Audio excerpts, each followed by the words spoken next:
સાણંદ તાલુકામાં 250 જેટલા શિક્ષકોએ વિરોધ કર્યો હતો। ગુજરાત રાજ્ય પ્રાથમિક શિક્ષક સંઘ રાજ્યવ્યાપી ઉગ્ર આંદોલનના માર્ગે છે। વિવિધ શિક્ષક સંઘ અને કર્મચારી મંડળ પણ આ સાથે જોડાયા છે। સાણંદ તાલુકા પ્રાથમિક શિક્ષક સંઘના શિક્ષકોએ આજ રોજ સાણંદની ગઢિયા ચોકડી પાસે આવેલી તાલુકા શાળા નંબર 1 ખાતે વિરોધ પ્રદર્શન કર્યું હતું।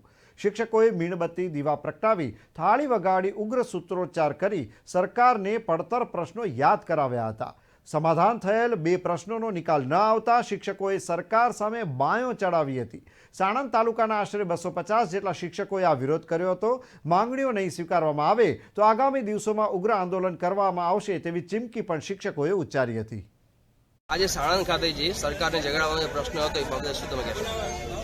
આજે ગુજરાત રાજ્ય પ્રાથમિક શિક્ષક સંઘના નેજા હેઠળ જિલ્લા કક્ષાએથી આહવાન તાલુકા કક્ષાએ અને તાલુકા કક્ષાએથી સમગ્ર ગુજરાતની અંદર તાલુકા મથકે આજે 2 પડતર પ્રશ્નોના જે 10ની સામે 14% અને જૂની પેન્શન યોજના જે અમલમાં જે સમાધાન ન થયેલા 2 પ્રશ્નોના અમલ માટે આજે મીણબત્તી જલાવી અને થાળી વગાડી અને જલદ કાર્યક્રમ આજે આપવામાં આવેલ છે।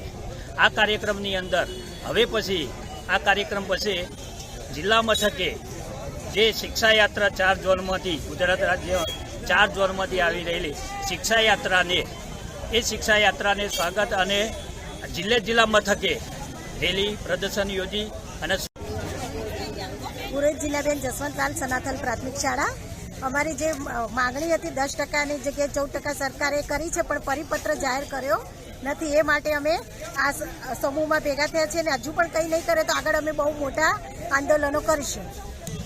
સરકારનો જગાડવાનો પ્રશ્ન હતો એ બાબતે શું કહેશો? બસ અમે તો સરકારશ્રીને એ જ રજૂઆત કરીએ છીએ કે બસ વહેલામાં વહેલી તકે એક ચુકાદો આપે કે બસ બધાને પેન્શન પાત્ર બનાવીએ અને દરેકને જરૂરિયાત છે પેન્શનની એટલે પેન્શન